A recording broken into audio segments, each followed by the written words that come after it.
자, 세 번째 교시 시작하도록 할게요. 자, 우리나라는 법치주의 국가입니다. 그쵸?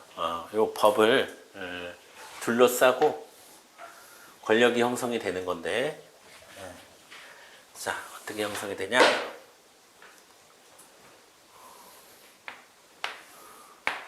자, 입법 권력이 있습니다. 입법. 자, 그 다음에 행정 권력이 있고요.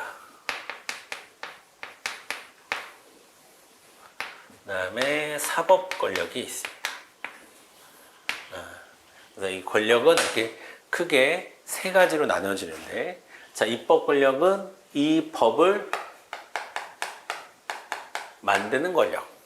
그 다음에 행정 권력은 입법자가 만든 법을 집행하는 권력. 그 다음에 사법 권력은 입법자가 만드는 법을 이제 가지고 적용해서 판단하는 권력. 이렇게 세 가지로 분화가 되어 있습니다.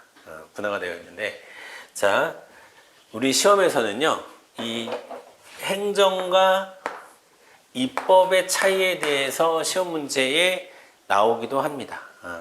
자, 여러분, 행정이라고 하는 것은 법을 집행하는 거야. 법을 집행한다는 것은 단순히 법이 만들어졌으니까 그것을 집행하는 게 아니라 그 법이 추구하는 법의 테두리 안에서 사람들이 살기 좋도록 뭔가 만드는 것에 목적을 두는 거예요. 그래서 이거는 기본적으로 적극적이어야 돼요. 적극적이어야 돼. 근데 사법은 어디서 누가 너 이렇게 표정이 안 좋냐? 나 이러이러 억울한 일을 당했어. 그래? 그러면 내가 재판해 줄 테니까 일로 와. 이럴 수 있습니까? 아니죠. 찾아오면 그때 물어오면 답을 하는 거지. 먼저 이건 이거야, 이건 이거야 이렇게 판단해 주지 않습니다. 사법 권력은. 그래서 사법 작용은 기본적으로 소극적이에요. 그리고 행정 작용은 능동적이고 뭔가를 자꾸 만들어내고, 그러니까 예를 들면 어디에 다리가 무너졌어. 그러면 행정은 어떻게 해야 돼? 다리가 무너진 걸 다시 세우고 다시는 그런 다리가 무너지는 일이 발생하지 않도록 대책을 강구하고, 이런 게 행정이 해야 될 일이죠. 근데 사법부는 그 다리가 무너지는 과정에서 범법 행위는 없었는지 조사하고 뭐 이런 게 이제 사법부가 해야 될 일인 거죠. 그렇죠? 그래서 이런 거는 기본적으로 수동적입니다. 뭔가, 근데 이것도 고소고발이 없으면 안 하는 겁니다. 사법 권력에서는. 사법적 판단은 고소고발이 있을 때 소극적이고 수동적으로 하는 거야. 그리고 자, 행정 권력은 보다 나은 사회를 만들기 위해서 하는 거야. 그쵸? 그래서 이거는 미래지향적입니다. 근데 사법부에서 하는 일은 주로 좀 더 나은 사회를 만들기 위해서 사법작용을 하는 게 아니라 과거에 있었던 행위에 대해서 옳고 그름을 판단하는 거예요. 법을 기준으로. 그래서 이거는 과거지향적이다. 이렇게 돼요. 이런 특징이 있습니다. 그래서 이 두 가지, 행정과 사법부의 특징을 구별하는 문제들은 시험에 나올 수 있습니다. 아시겠죠? 자, 그 다음에 이런 거를 우리가 뭐라고 하느냐? 권력 분립이라고 얘기합니다. 권력 분립. 그래서 우리가 앞으로 거기에 제가 동그라미 4번에 통치행위, 특별권력관계, 재량권, 행정심판과 행정소송의 차이 뭐 이런 거 써놨는데, 이런 것들은 뒤에서 우리가 배우게 될 거예요. 그래서 그거는 이제 배울 때 이제 설명하도록 하겠습니다. 자, 근데 이건 뭐냐면 쉽게 얘기하면 권력이 나눠져 있기 때문에 할 수 있는 게 있고 할 수 없는 게 있어요. 그냥 간단한 예만 들면 여러분 그냥 지금 이해만 하시면 되는데, 행정심판이라는 게 있고 행정소송이라는 게 있어요. 행정심판은 행정청의 처분을 행정청이 판단하는 거예요. 그러면 우리 집 아이가 잘못한 것에 대해서 우리 집 내가 판단하는 거야. 부모가 판단하는 거야. 어떻게 보면 좀 행정청이 한 행위에 대해서 조금 더 상급 행정청이 행정심판위원회라는 걸 만들어서 이 처분의 위법성과 적법성을 판단하는 거거든요. 그러면 자 그런 경우가 있고 그 다음에 행정소송은 뭐냐면 남의 집 권력이 분립되어 있기 때문에 사법부에서 판단을 내리는 거예요. 법원이. 심판은 행정청이 처분에 대해서 행정청이 판단을 내리는 거고 행정소송은 사법부에서 법원에서 판단을 내리는 거예요. 이 중요한 차이 때문에 이런 일이 생길 수 있어요. 예를 들면 행정심판은 여러분 거기 쓰세요. 거기 11페이지 밑에 행정심판 밑에다가 위법부당이라고 써 있어요. 위법부당. 예를 들면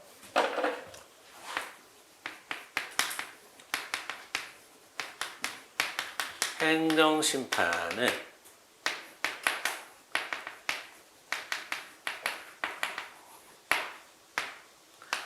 위법하고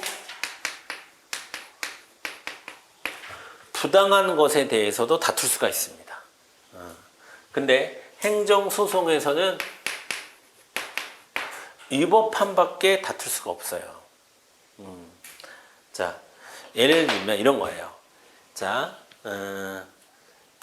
남의 집애가 내가 이제 아파트 놀이터를 지나고 있었는데 놀이터에서 우리 옆집 애가 친구를 막 돌로 내려 찍고 있어. 그러면 뭐라고 해야 돼요? 아, 남의 집애니까 난 그냥 가야지 해야 됩니까? 당연히 뭐라고 해야 되죠. 야, 너 친구한테 그러면 안 돼. 큰일 나. 뭐 이렇게 해야 되잖아. 그쵸? 근데 우리 집 애가, 근데 남의 집 애가, 근데 걔가, 도로 찍는 애가 지나가는데 나를 보고 인사를 안 해. 그러면 내가, 너 일로 와봐. 너 엄마한테 어떻게 배웠어? 너 옆집 아저씨 알아 몰라? 너 왜 아저씨한테 인사 안 해? 뭐라고 하면 돼요, 안 돼요? 그건 좀 이상하죠? 그건 좀 이상합니다. 근데 만약에 우리 집 애야. 우리 집 애가 지나가고 있는데 우리 집 애가 친구를 돌로 찍고 있어. 당연히 뭐라고 해야죠. 그쵸? 근데 우리 집 애가 지나가는데 옆집 아저씨 보고 인사를 안 해. 그럼 너 왜 인사 안 하냐고 뭐라고 할 수 있어요? 없어요? 할 수 있죠. 그러니까 이거는 권력 분립의 문제가 발생하지 않아요. 왜? 행정부 내에서 하위행정청이 해야 한 처분에 대해서 상위행정청이 판단을 하는 거니까 부당함까지도 논할 수 있습니다. 근데 이거는 같은 집이 아니야. 이건 사법부에서 행정부의 행위를 판단하는 거니까 위법성밖에 다투지 못하는 거예요. 그러니까 이런 것들이 공부하다 보면 이제 나와요. 권력 분립의 문제에 대해서 나오게 됩니다. 예를 들면 그런 게 있다 정도만 지금은 알아두시면 되겠습니다. 자, 넘어가겠습니다. 그 다음에 12페이지. 이익형량의 원리는 아까 말씀을 드렸어요. 근데 기본적으로 가장 행정법에서 자주 하는 이익형량의 행정법은 공법이에요, 사법이에요, 여러분? 공법입니다. 공법이에요.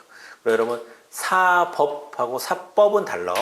사법은 공법, 사법 할 때 사법이라고 발음하는 거고, 그 다음에 행정부, 입법부, 사법부 이러면 안 돼. 사법부라고 얘기해야 돼. 그러니까 사법하고 사법은 다른 거야. 우리 그 이상한 변호사 우영우에 보면 나와요. 사법입니다. 사법. 자, 그래서 자 공법 기본적으로 행정법은 공법이기 때문에 여러분 공익과 사익의 균형을 재는 경우가 많이 있습니다. 그거 알아두시고 자, 그 다음에 이제 행정법의 기초 요거 다시 요거 얘기하면서 하나만 더 얘기하면 여러분 권력이 분립됐다. 이렇게 법을 둘러싸고 입법부와 행정부와 사법부가 하는 일이 다르다라고 하는 것은 자, 권력 분립이라는 것은 두 가지 의미가 있는 거예요. 권력이 나눠져 있다. 는 거고 또 하나는 그냥 단순히 권력이 나눠져 있기 때문에 행정부는 사법부에 대해서 아무런 말도 못하고 사법부는 행정부에 대해서 아무런 말도 못하고 입법부가 서로 관여해서는 안 된다. 이런 뜻이 아니에요. 그러면은 이거는 아예 존재할 수 없는 거죠. 그렇죠? 행정부가 한 처분에 대해서 사법부가 판단을 못 내려. 그러면 이거는 있을 수 없는 일이잖아. 그렇죠? 그래서 권력 분립이란 말은 권력이 나눠져 있음과 동시에 이 나눠져 있는 권력이 상호 서로 견제한다는 뜻이에요. 권력이 분립돼 있다는 뜻은. 그냥 단순히 권력이 나눠져 있기 때문에 이 나눠진 권력끼리는 서로 아무런 액션을 취할 수 없다 이런 뜻이 아니에요. 우리 아까 잠깐 나왔었던 헌법재판소에서 하는 것 중에 뭐가 있어요?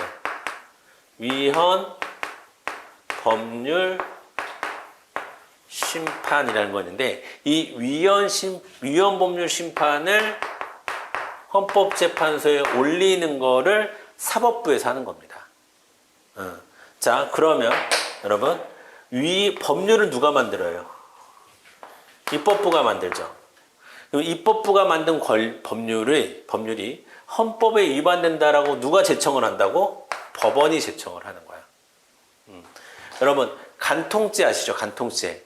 예전에 이제 바람 피면 간통죄라고 해서 형사 처벌을 받았는데 지금은 간통죄가 위헌 판정을 받았어요. 그러면 간통죄라고 하는 법률이 헌법에 위반된다는 이유로 이게 없어졌어요. 근데 그거를 올린 게 간통죄를 재판하던 법원이에요. 법원이 올릴 수 있는, 제청을 할 수가 있는 거예요. 그러니까 이거는 사법부가 입법부를 견제하는 거죠, 지금. 견제하는 거예요. 뭐 또 하나 예를 들어볼까? 여러분 사면 알아요?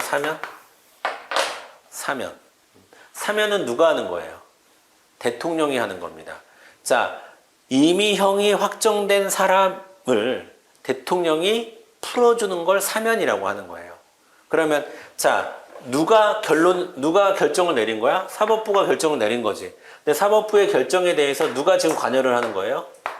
행정부가 관여를 하는 거지. 그러면 사면권은 행정부가 사법부를 견제하는 수단이 되는 거예요. 아시겠죠? 자, 그 다음에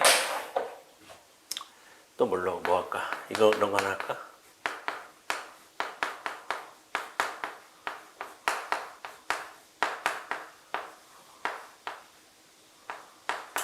여러분 우리나라에서는 대법원장 이걸로 할까?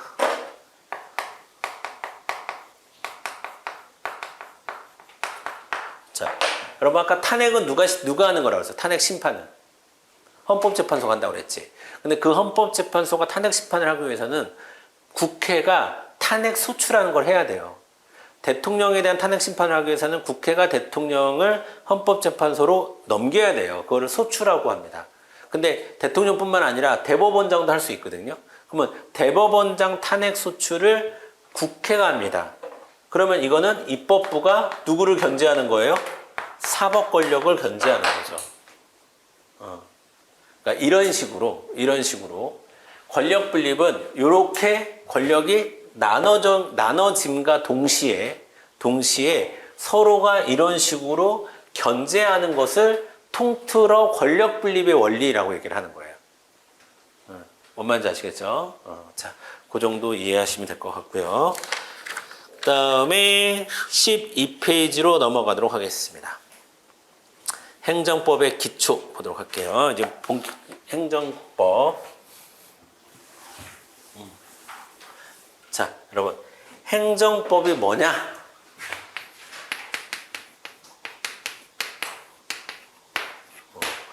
행정법이 뭐냐라고 얘기하면 여러분 행정 조직, 행정 작용, 행정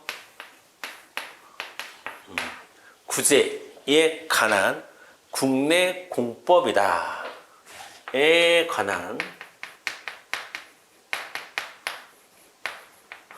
국내 공법이다 이렇게 얘기해요. 행정법이 뭐라고요? 행정조직, 행정작용, 행정구제에 관한 국내 공법이다 이렇게 얘기해요. 이런 것 정도는 외우고 다니시면 좋습니다. 자, 요거는 이해되시죠? 여러분 우리나라의 행정법은 일본에 적용돼요, 안 돼요? 안 되죠. 국내법입니다. 국내에서만 적용이 되는 거예요. 행정법은 사법이에요, 공법이에요? 공법이죠. 그래서 국내 공법이다 이렇게 얘기하는 거야. 이건 어렵지 않지. 자, 그런데 요 위에 거, 요 세 가지를 다룬다는 거야. 요 세 가지를 다룬다는 거예요.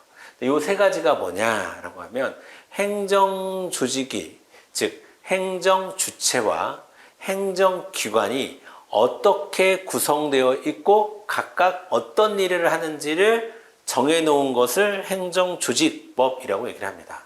그러면 행정조직법은 행정부 내부에 영향을 끼칠까요? 아니면 대외적으로 영향을 끼칠까요? 내부에 영향을 끼치는 거예요. 행정 내부에. 예. 자, 근데 여러분 중에 혹시 7급 준비하시는 분 계세요? 7급? 여러분, 우리가 7급의 시험 과목이 뭐예요? 행정법이에요? 행정법 총론이에요? 행정법이에요. 9급의 시험 과목이 뭐예요? 행정법 총론이에요. 그게 왜 그러냐면 행정법 총론에서는 행정 조직에 대해서 다루지 않습니다. 그러니까 다루긴 다루는데 아주 살짝밖에 안 다뤄. 그러니까 이거는 실은 이야기할 필요가 없는 거야, 사실. 행정법 총론의 입장에서 보면은. 그리고 행정법에서는 강론 문제가 한 2문제, 3문제 정도 나와요. 최근에 올해 시험 문제는 한 3문제 나왔더라고요. 3문제 정도 나와요. 근데 그거는 이제 나중에 어떻게 공부하는 거냐면 행정법 전체를 다 공부를 하는 게 아니라 행정법 총론을 공부한 다음에 행정법 강론에 해당하는 부분을 추가적으로 공부를 하는 거예요. 덧붙이는 방식으로. 어쨌든 그래서 우리 좀 수업은 행정법 총론 중심으로 진행이 되는 거예요. 그럼 행정법 총론에서는 뭘 다루지 않는다? 행정조직을 다루지 않는다. 그러면 우리가 이제 보여야 될 거는 행정법이라는 거는 뭘 다루는 거예요? 행정작용과 행정구제를 다루는 거예요. 그렇죠? 그러면 행정작용과 행정구제. 네. 행정작용이라고 하는 것은 뭐냐? 행정청이 국민 A씨한테 뭔가를 하잖아요. 그 뭔가를 하는 액션 모두를 행정작용이라고 불러요. 행정작용이라고 불러. 자, 13페이지로 가보세요, 여러분. 13페이지 기억본에 이런 말이 있습니다. 행정작용법은 행정주체의 대외적인 활동을 규율하는 법이다 라고 되어 있습니다. 여러분, 그리고 앞으로 내부적인이라는 표현을 쓰면 행정청 내에서 이런 뜻이고, 대외적인이란 대외적, 예를 들면 법규명령과 우리가 나중에 행정규칙을 배울 건데 대외적 구속력이 있냐 없냐를 가지고 우리가 막 분석을 할 건데, 대외적이라는 말이 뭐예요? 대외적이란 말은 국민들의 권리 의무에 이런 뜻이에요. 그러니까 대외적이란 말은 국민들에게 이렇게 여러분 해석하시면 돼요. 국민들에게. 그럼 행정작용은 행정주체가 국민들에게 하는 모든 행위를 행정작용이라고 합니다. 행정작용. 아시겠죠? 자, 이런 거를 행정작용이라고 얘기하고, 그러면 행정작용은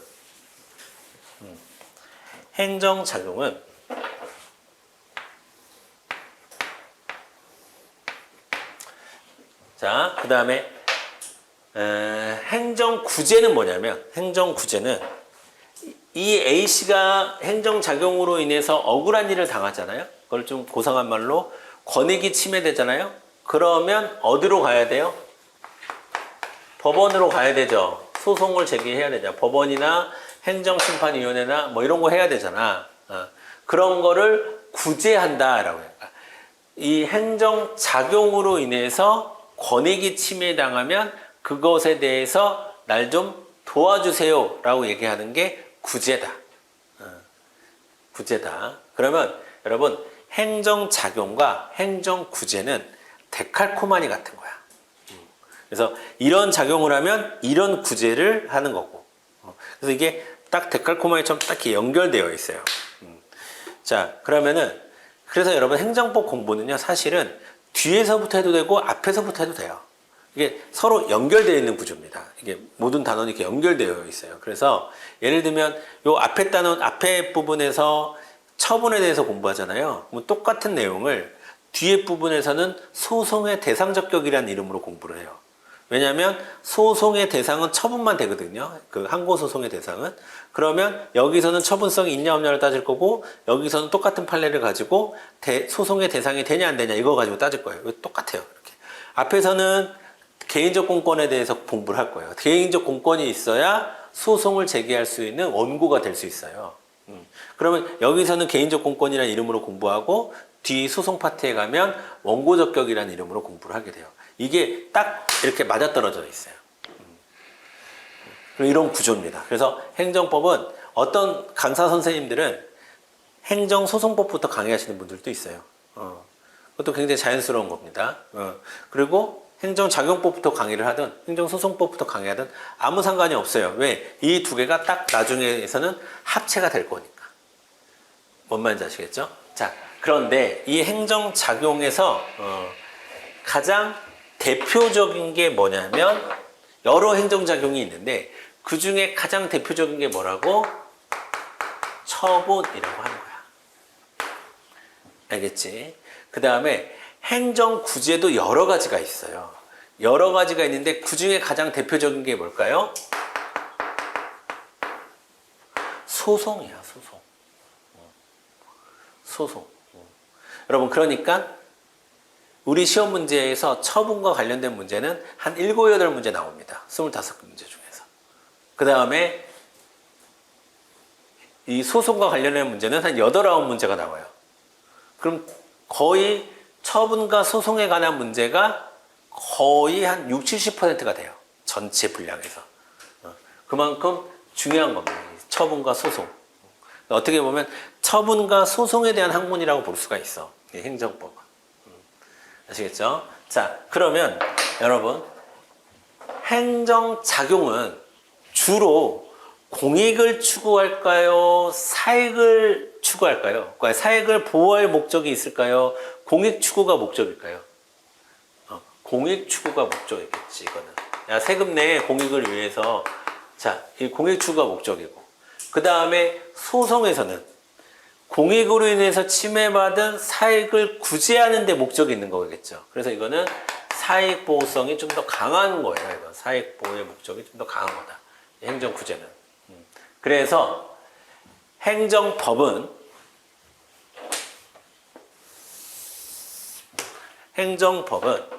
행정작용에 대해서 행정구제를, 처분에 대해서 소송을, 공익추구에 대해서 사익보호를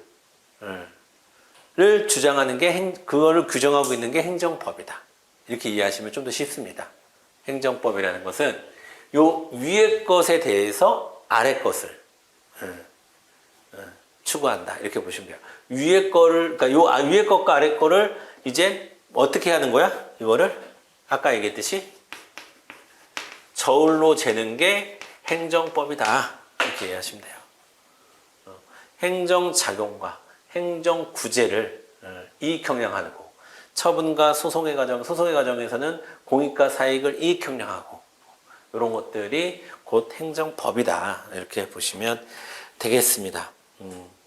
아시겠죠? 자, 그리고 또 오늘은 여러분 개념을 정확히 잡는 데 신경을 많이 쓰세요. 아시겠죠?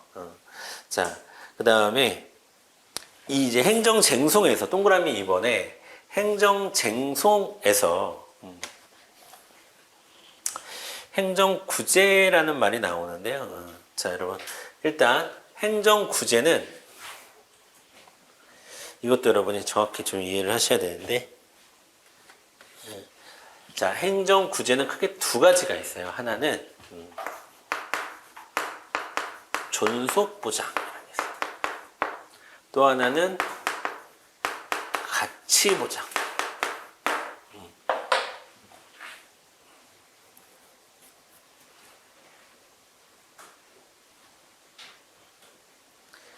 자, 이게 무슨 말이냐면 이 존속보장을 추구하는 걸 우리가 행정쟁송이라고 해요. 행정쟁송. 자, 그리고 이 가치 보장을 추구하는 걸 우리가 손해 전보라고 얘기해요. 자, 근데 여러분 여기에서 이 말들이 다 어렵죠. 처음 들어보는 거죠. 존속, 가치, 쟁송, 전보 이런 말들이 좀 어색하잖아요. 이 말을 제가 좀 해석을 해드릴게요. 그러니까 그리고 행정쟁송은 여러분 이 쟁송부터 할까? 쟁송은 그냥 소송을 통해 다툰다라는 건데 쟁송을 그냥 그렇게 이해하지 마시고 쟁송은 아까 얘기했던 행정심판과 소송을 아우르는 말을 쟁송이라고 부르는 거예요. 그러니까 심판 플러스 소송을 쟁송이라고 불러요. 쟁송은 뭐라고? 심판과 소송을 합쳐서 부르는 말.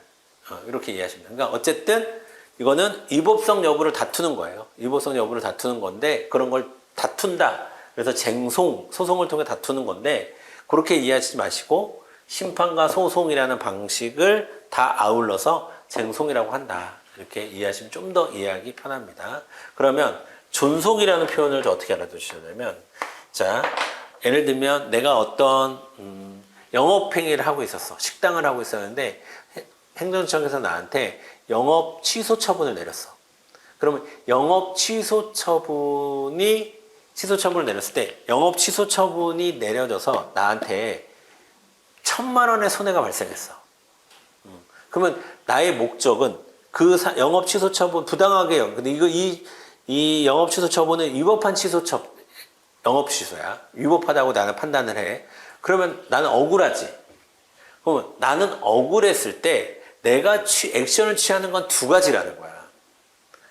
어떤 게 있으냐면 내가 영업 취소 처분을 받았어. 영업 취소 처분을 받아서 내가 손해를 입었어. 그래서 얼마의 손해를 입었냐? 1,000만 원의 손해를 입었어. 그러니까 나한테 1,000만 원을 줘. 돈으로 해결해. 라고 하는 게 이거야. 돈으로 해결해. 가치. 여기서 가치는 돈을 얘기하는 거야. 돈.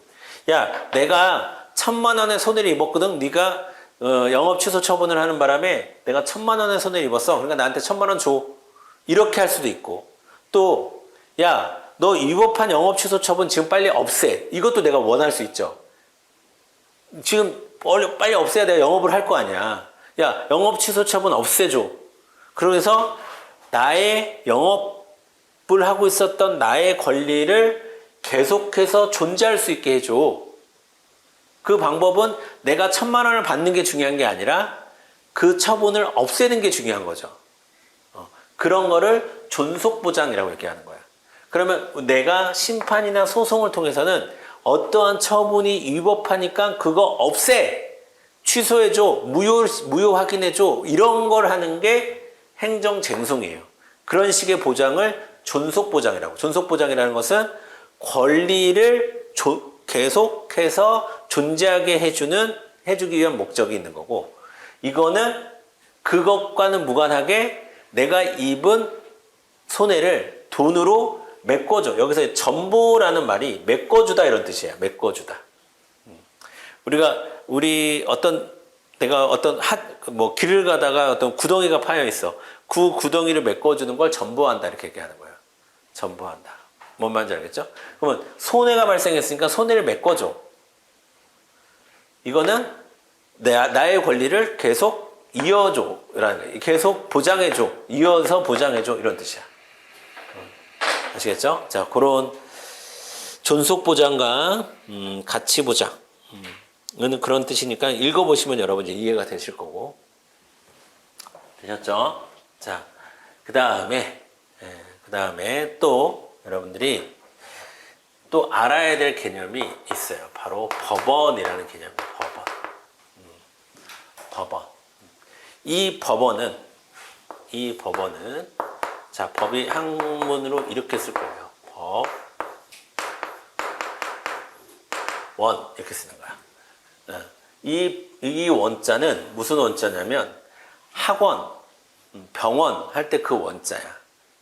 근데 지금 여기서 이야기하는 법원은 내가 여기서 이야기하는 법원은 요 한자죠. 요 한자야. 법원. 자, 처분으로 내가 억울한 일을 당하면 법원을 찾아가라 라고 할 때 법원은 요거 얘기하는 거야. 그치? 근데 지금 이야기하는 법원은 이 법원이 아니야.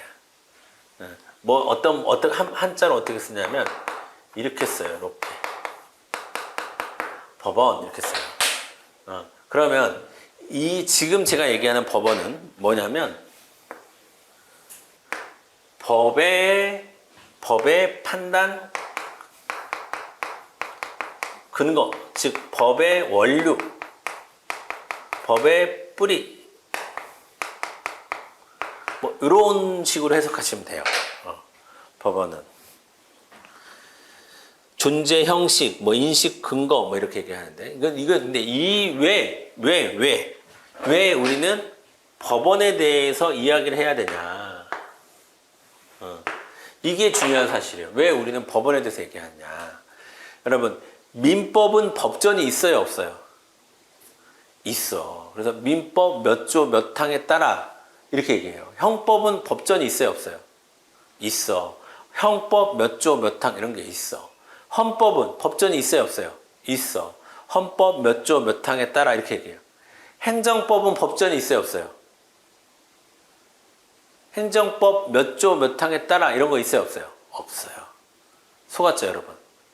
행정법은 법전이 없어. 우린 지금 법전이 없는 법을 공부하고 있는 거야. 신기하죠? 행정법은 법전이 없어. 선생님 분명히 행정법이라고 쓰여진 책을 본 적이 있는 것 같은데요. 그거는요. 여러분 수험서일 경우가 많아요. 수험서는 행정법 이렇게 쓰여 있지만 행정법이라는 이름의 법전은 없어요. 단일 법전은 존재하지 않습니다. 행정법 몇 조 몇 항은 없어요. 그러다 보니까 뭐 행정소송법도 있고 행정절차법도 있고 행정기본법도 있는데 행정법은 없어요. 그러면 여러 가지 법들이 다 행정과 관련이 되면 우리는 관념적으로 행정법이라고 부르는 겁니다. 그러니까 만약에 법전이 있었으면 그 법전에 있는 내용만 우리가 공부를 하면 되잖아요. 행정법 공부를. 법전이 없기 때문에 행정과 관련한 헌법도 공부해야 되고 그 다음에 다른 여러 가지 법률도 뭐 농지법도 공부해야 되고 건축법도 우리 행정법 공부하다 보면 여러 가지 법들이 막 나옵니다. 이름도 모를 법들이. 그건 뭐냐면 행정법은 단일 법전이 없기 때문에 그래요. 아시겠죠? 행정법은 왜 우리가 법원을 따지냐? 행정법이란 이름의 법전이 존재하지 않기 때문에 그렇습니다. 단일 법전이 존재하지 않습니다. 자, 그러면 행정법의 법원은 여러 가지가 있을 수 있는데 행정법의 법원은 일단 문서화된 법이 있어요. 그걸 우리가 성문법이라고 하고 문서화되지 않는 것을 우리가 불문법이라고 얘기하는데 먼저 성문법은 아까 우리가 이야기한 가장 중요한 헌법이 있어요. 헌법. 그 다음에 법률.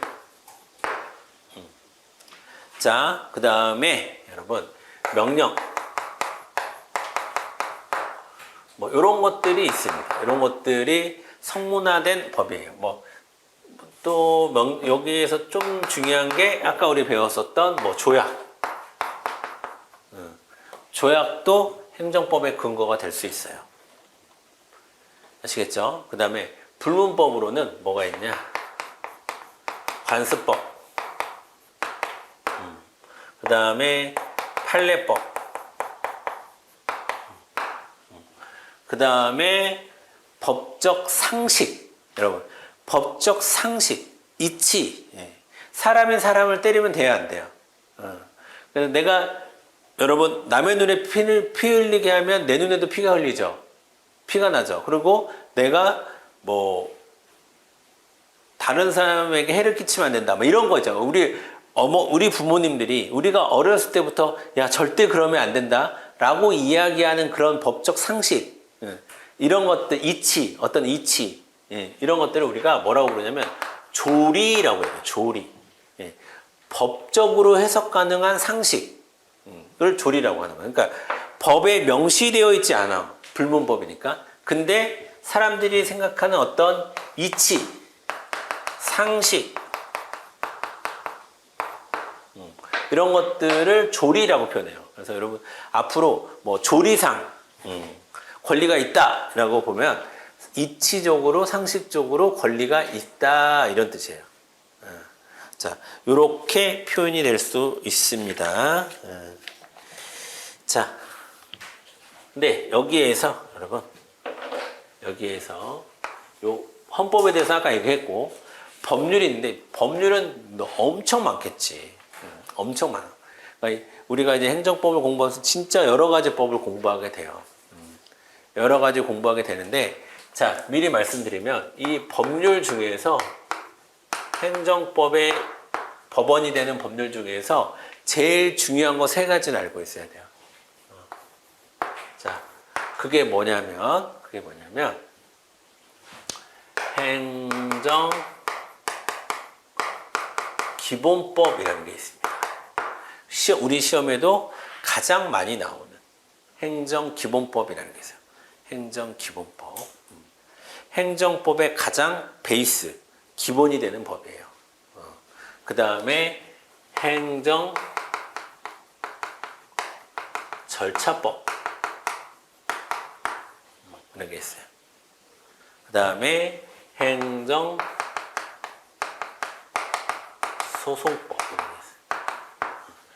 이 세 가지가 우리가 행정법을 앞으로 이제 공부해 나갈 때 가장 많이 보게 될 법이다. 이렇게 생각하시면 돼요.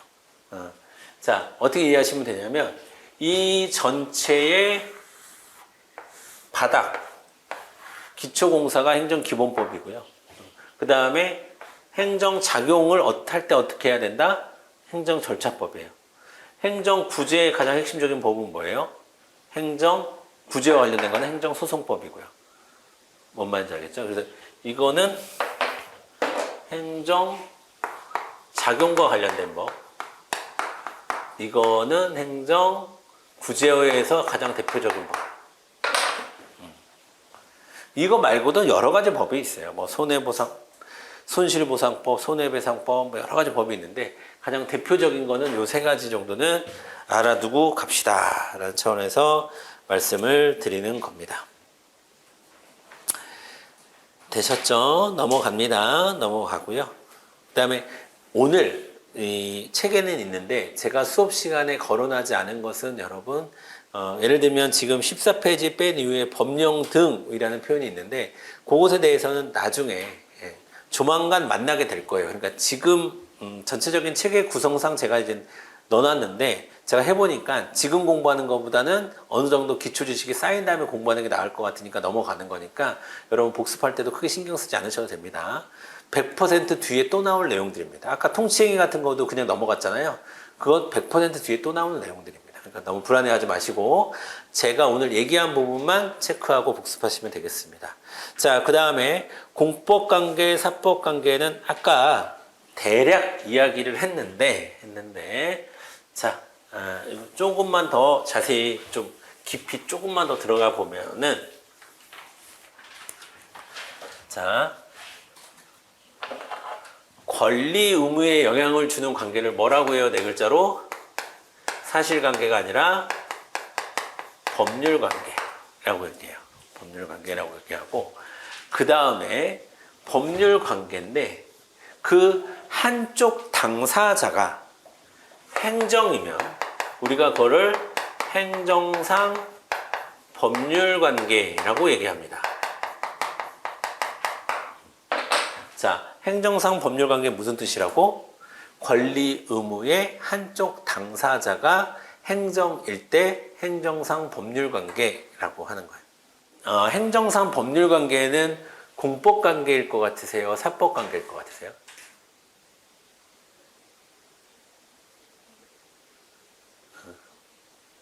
행정상 법률관계는 공법관계일 수도 있고 사법관계일 수도 있어요. 자, 여러분, 제가 미리 말씀드리는데 제가 여러분들한테 이렇게 질문을 하잖아요.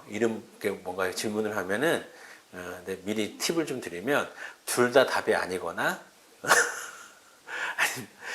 둘 다 답이 아니거나 둘 다 답인 경우가 많아요. 미리 말씀드릴게요. 여러분의 정신 건강을 위해서 제가 미리 말씀드리는 겁니다. 여러분 스트레스 받지 말라고. 그리고 여러분들이 이거를 알았으면 해서 질문하는 경우는 전체 질문의 10%도 안 돼요. 90%는 그냥 내가 다음에 아는 척을 하기 위해서 질문하는 거예요. 그러니까 여러분을 도구화하는 거야, 내가. 그러니까 여러분 틀렸다고 내가 실망하거나 전혀 그러지 않아. 그러니까 여러분들은 그냥 아무렇게나 대답하시면 돼요. 그러니까 수업이 진행되는데 내가 기여한다 이렇게 생각하면 돼. 내가 이거 꼭 맞춰야겠다 이렇게 생각할 필요 없어. 그리고 못 맞췄다고 창피할 필요도 없고 스트레스 받을 필요도 없고 그냥 내가 다음 얘기를 하기 위해서 그냥 질문하는 거야. 강조하기 위해서 질문하는 거야, 그냥. 알겠죠? 자, 그래서 행정상 법률 관계는 공법 관계일 수도 있고 사법 관계일 수도 있어요. 왜냐? 자, 여러분 이런 경우도 있을 수 있거든. 행정청이 주체인데 A씨와 수평적 관계를 맺을 수도 있죠. 수평적 관계를 맺을 수가 있어요. 예를 들면 내가 여러분 뭡니까? 내가 이제 군무원으로 일을 하고 있는데 뭐 볼펜이 없어. 그럼 문방구 가서 볼펜을 사야 되잖아. 그럴 때 여러분들은 수직 관계입니까? 수평 관계입니까? 여러분이 행정청의 이름을 사는 거야. 그래서 예를 들면 여러분들이 일을 하려면 프린터가 있어야 되죠. 그럼 프린터를 조달해야 되잖아. 그럼 조달할 때 프린터 업자랑 계약을 할 거 아니야. 그렇죠? 여러분의 부대가 계약을 할 거 아니에요. 그러면 계약할 때 여러분 수직 관계입니까? 수평 관계입니까? 당연히 수평 관계지. 거기서 내가 이거 지금 행정이니까 뭐 10,000원짜리인데 내가 5천만 줄게 이럴 수는 없는 거잖아요. 그냥 시세대로 제일 싼 데 골라가지고 품질 좋은 곳이랑 계약해서 그냥 하면 되는 거 아닙니까? 그렇잖아요. 우리가 무슨 공사를 해. 건물을 하나 줘. 예를 들면 뭐 시청사를 지어. 그러면 시청사를 지을 때 행정에서 시청사를 지을 때 그냥 누구한테 명령합니까? 여러분 수직관계에서 뭐 하는 거예요? 명령하는 거야. 처분은 명령성이 있는 거야. 수평관계에서 뭐 하는 거예요? 약속하는 거예요. 계약하는 거예요.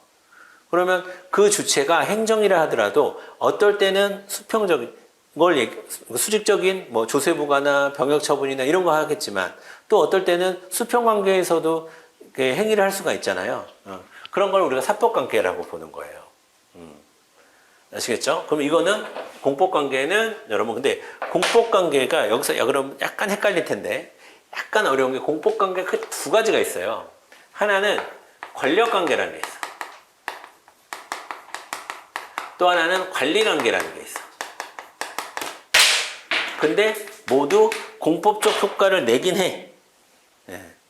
내긴 해. 자, 권력관계라는 건 뭐냐면 행정청과 국민 A씨의 관계가 이렇다는 거야. 이렇다.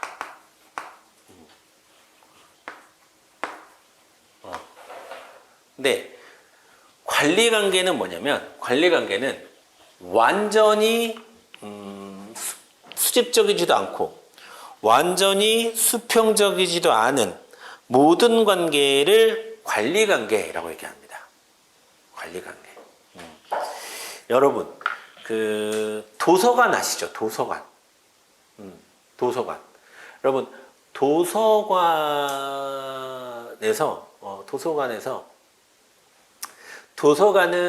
그러니까 독서실 말고 스터디센터나 독서실 같은 거 얘기하는 거 말고 도서관 무슨 뭐 여러분 동네에 도서관 같은 데 있잖아요.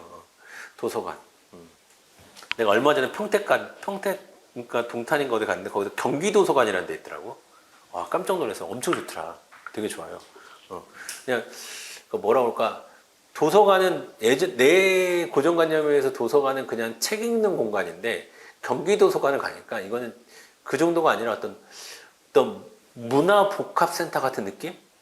별게 다 있어. 막 AI도 좀 더 수준 높은 AI도 할 수 있는 공간, 뭐 환경 뭐를 할 수 있는 공간, 뭐 되게 많아. 영상 볼 수 있는 공간, 뭐 되게 공간이 많더라고. 어쨌든 그런 도서관을 이용하는데 만약에 내가 떠들었어. 그러면 도서관을 관리하는 데는 사서직 공무원이 있거든요. 그거는 공무원이 있어요. 그럼 그 공무원이 나보고 떠들지 말라고 하겠지. 예. 근데 그거는 그러면 나는 그 관계는 떠들지 말라고 하거나 책을 대여하면 뭐 2주 이내 반납해야 된다거나 뭐 이런 권리 의무가 생기죠. 그거는 수평적이에요, 수직적이에요? 수평적인 측면이 있어요, 없어요? 있지. 안 가면 되잖아. 안 빌리면 되잖아. 더럽고 치사하면 나오면 돼. 내가 거기서 조용하게 공부할 의무가 있습니까? 여러분, 도서관에서 도서관 안 나온다고 전화합니까, 여러분들한테? 아니면 여러분한테 뭐 제재를 가해요? 그러진 않잖아. 그러면 그런 측면에서 보면 수평적이지. 근데 도서관을 이용하는데 내가 떠들면 말 들어야 돼, 안 들어야 돼? 들어야 돼요. 왜? 그 사람이 나만 이용하는 게 아니니까. 공적인 공간을 관리하는 거니까. 그러면 이건 그런 의미에서는 수직관계라고 볼 수가 있어요. 심지어 책을 빌렸다가 제때 내지 않으면 뭔가 부과하기도 합니다. 벌금 같은 거 성격에, 그죠? 연체료 같은 것도 부과하고 막 그래요. 이런 거를 보면 또 수직적이라고 할 수 있어요. 그러니까 모든 관계가, 이 세상은 아까도 얘기했지만 흑과 백으로 나눠져 있는 게 아니에요. 그러니까 완전 공법관계라고 하는 것도 있고 완전 사법관계도 있지만 공법관계인 것 같기도 하고 사법관계인 것 같기도 해. 즉 수직인 것 같기도 하고 수평인 관계도 엄청나게 많겠죠. 그런 관계를 우리가 관리관계라고 불러요. 그러니까 여러분 잘 보세요. 한 요런 관계? 요런 관계도 있을 수 있잖아. 이런 관계는 수직이라고 말하기도 그렇고 수평이라고 말하기도 그렇죠. 그런 관계를 관리관계라고 얘기해요. 관리관계. 그리고 각각의 소송에 대해서는 제가 나중에 설명을 드릴 테니까 일단 이 권력관계에서 다툼이 있을 때는 여러분 항고소송이라는 걸 합니다. 항고소송. 권력관계의 다툼은 뭘로 다툰다? 항고소송. 그 다음에 이거는 뭘로 다툴까요? 그렇죠. 이거는 민사소송. 근데 완전 수평도 아니고 완전 수직도 아닌 관리관계는 물론 민사소송으로 다투는 경우도 있는데 뭐 그거는 우리 시험에서 중요한 거는 이런 걸 당사자 소송으로 다룹니다. 행정과 국민 A씨가 각각의 당사자로서 기능을 하는 그런 소송이 있어요. 그런 당사자 소송 다툰다. 그리고 여러분 이 정도로만 구분을 해주시면 좋겠습니다. 여러분. 자, 그 다음에 몇 가지 표현 정도를 여러분이 우리 판례에서 자주 쓰는 표현이 있기 때문에 그것만 몇 가지 소개해 드릴게요. 여러분 이 공법 관계랑 뭐랑 똑같은 말이냐면 시험에서 행정법 관계라는 표현이 나올 때가 있어요.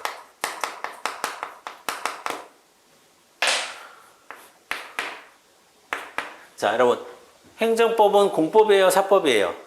공법이죠. 그러니까 공법 관계라는 말하고 행정법 관계라는 말하고 똑같은 말이야. 그러니까 행정상 법률 관계라는 말하고 행정법 관계라는 말하고는 같은 말이야, 다른 말이에요? 다른 말이죠. 행정상 법률 관계는 행정법 관계와 사법 관계를 아우르는 표현이고 이거는.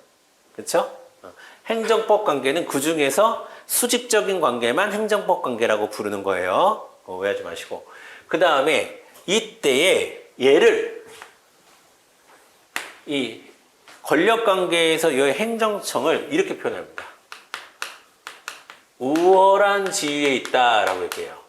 수직관계에서 행정청은 우월한 지위에 있어. 우월한 지위에는 위에 있다는 뜻이에요. 위에 있다. 위에서 내려 꽂는다. 라고 해서 우월한 지위에 있다. 이렇게 표현해요. 우월한 지위에 있다. 자, 근데 이때 행정청은 우월한 지위에 있다라기보다는 단순 공익 실현 주체다. 이렇게 표현해요. 이거는 어떤 우월함을 표현하는 게 목적이 아니라 그냥 단순히 공익을 실현하기 위해서 떠들 때 조용히 하세요. 책 대여했을 때 며칠까지 반납해 주세요. 라고 얘기하는 거지. 이건 왜? 다른 사람들이 공부해야 되니까. 왜? 다른 사람들이 이 책을 봐야 되니까. 이지 어떤 권력을 가지고 지금 우월한 지위에서 권력을 행사하는 건 아니에요. 그래서 단순 공익 실현 주체라고 얘기해요. 그 다음에 이때 볼펜 사러 갔을 때 행정청, 프린터를 대량 구매할 때 행정청, 공사 계약을 할 때 행정청을 뭐라고 부르냐? 사경제 주체라고 얘기해요. 자, 사경제 주체는 뭐냐면 그냥 사적으로 경제활동 하듯이 그렇게 하는 주체일 뿐이야 라는 의미에서 사경제 주체라는 표현을 써요. 사경제 주체. 아시겠죠? 그 다음에 아까 이거를 공법관계를 행정법관계라고 부른다고 그랬는데 이 사법관계를 뭐라고 부르냐면 국고관계 이렇게 표현해요. 국고관계. 국고관계는 뭐냐면 국가의 창고를 관리하는 정도 수준에 그냥 프린터가 필요하니까 프린터 사고 볼펜이 필요하니까 문방구에서 볼펜 사고 그냥 국가 창고 관리 정도 수준의 행정청의 역할을 한다라는 의미에서 국고관계다라고 표현하기도 합니다. 아시겠죠? 이 정도만 추가적으로 더 알아두시면 될 것 같아요. 자, 그 다음에 잠깐 쉬었다가 이제 행정작용과 그 다음에 아까 제가 이제 미리 예고해 드렸던 처분에 대한 이야기들을 조금 집중적으로 해보도록 하겠습니다. 예. 잠깐 끊었다가 처분에 대해서 이야기하도록 하겠습니다.